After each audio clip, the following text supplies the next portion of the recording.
Guys, welcome back to my channel. അപ്പോൾ നമ്മൾ ഇന്ന് ഉണ്ടാക്കാൻ പോകുന്നത് ഒരു ബീഫ് വരട്ടിയതാണ്. ഗൾഫിലേക്കൊക്കെ കൊടുത്തു വിടാൻ പറ്റിയ, കേട് കൂടാതെ കുറച്ച് കാലം നമുക്ക് ഉണ്ടാക്കി എടുത്തു വെച്ച് ഉപയോഗിക്കാൻ പറ്റിയ രീതിയിലുള്ള ഒരു ബീഫ് വരട്ടിയതാണ് ഉണ്ടാക്കുക. അപ്പോൾ അതെങ്ങനെ ഉണ്ടാക്കാൻ പോകുന്നത് നോക്കാം.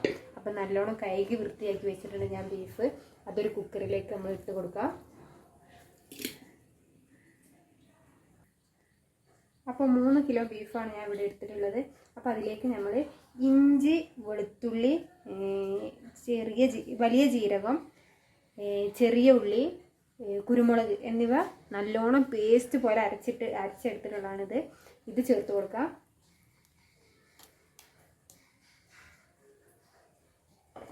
ഇനി നമ്മൾ ഇതിലേക്ക് മസാലപ്പൊടികളാണ് ചേർക്കാൻ പോകുന്നത്.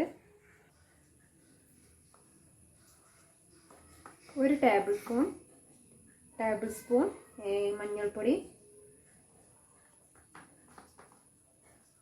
2 ടേബിൾ സ്പൂൺ മുളക് പൊടി,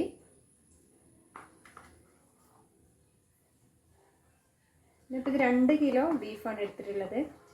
ഇപ്പോൾ 2.5 ടേബിൾ സ്പൂൺ മുളക് പൊടി,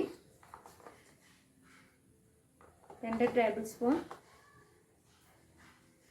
മസാലപ്പൊടി,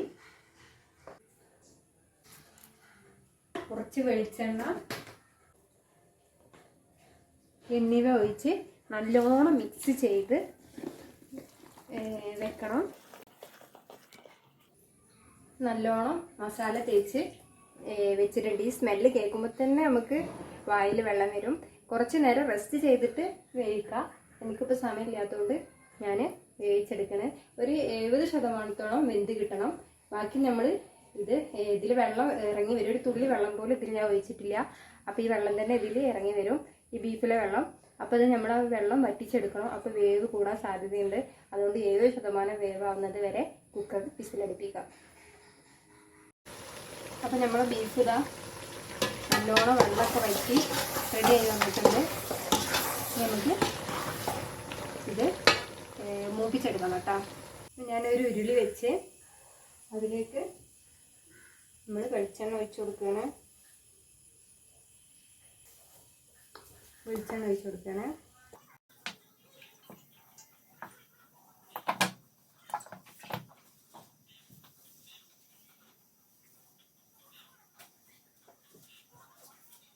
ഇതിലേക്ക് നമ്മൾ ചെറുതായി അരിഞ്ഞ് വെച്ച വെളുത്തുള്ളി, ചെറുതായി അരിഞ്ഞ് വെച്ച ഇഞ്ചി ചേർത്ത് കൊടുക്കണം.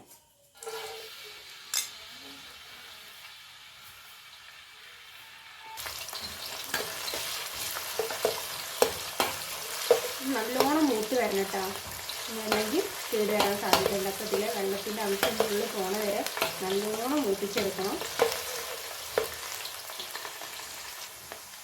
ഇത് നല്ലോണം മൂത്ത് വന്നിട്ടുണ്ട്. ഇങ്ങനെ കഷ്ണങ്ങളാക്കിയിട്ട് തന്നെ അരിയണം കേട്ടോ, അപ്പോൾ അതിൻ്റെ ടേസ്റ്റ് വരുള്ളൂ. ഇനി ഇതിലേക്ക് നമ്മൾ ചെറിയ ഉള്ളി ഇതുപോലെ അരിഞ്ഞ് വെച്ചത് ചേർക്കുകയാണ്. അപ്പോൾ ഒരു 3 കിലോ പോലെയുള്ള ബീഫാണ് ഉണ്ടാക്കുന്നത്. അപ്പോൾ അതുകൊണ്ടാണ് ക്വാണ്ടിറ്റി കുറച്ച് കൂടുതൽ എടുക്കുന്നത്. ഇത് നല്ലോണം മൂപ്പിച്ചെടുക്കണേ.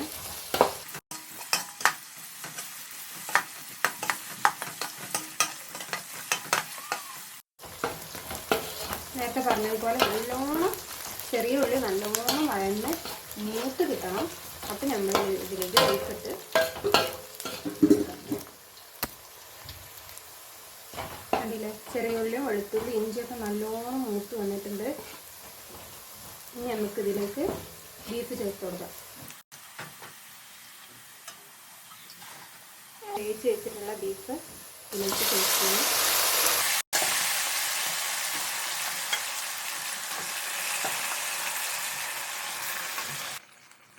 മുഴുവൻ ബീഫ് ഇതിലേക്ക് ഇട്ടിട്ടുണ്ട്. ഇനി അടി ചേർത്ത് ഇളക്കി വരട്ടി ഒരു കറുപ്പ് കളറാകുന്നത് വരെ നമ്മൾ വരട്ടിയെടുക്കണം. ഞാൻ കറിവേപ്പില ഇടാൻ പറഞ്ഞു. അപ്പോൾ കുറച്ച് കറിവേപ്പില നമ്മൾ ഇതിൻ്റെ മേലെ ഇട്ട് കൊടുക്കാം.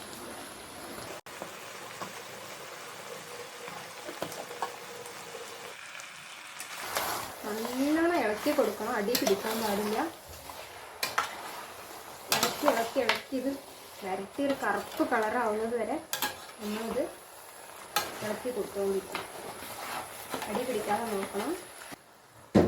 അപ്പോൾ നമ്മളെ ബീഫ് ഇവിടെ സെറ്റ് ആയിട്ടുണ്ട്. അപ്പോൾ എല്ലാവരും ഒന്ന് ട്രൈ ചെയ്ത് നോക്കുക, സപ്പോർട്ട് ചെയ്യുക. ലൈക്ക്, ഷെയർ, കമൻറ്റ് ഇതുപോലെ ഉണ്ടാക്കി നോക്കിയിട്ട് എല്ലാവരും കമൻറ്റ് ബോക്സിൽ വന്ന് അഭിപ്രായം പറയണം. അപ്പോൾ ഓക്കെ, ബൈ.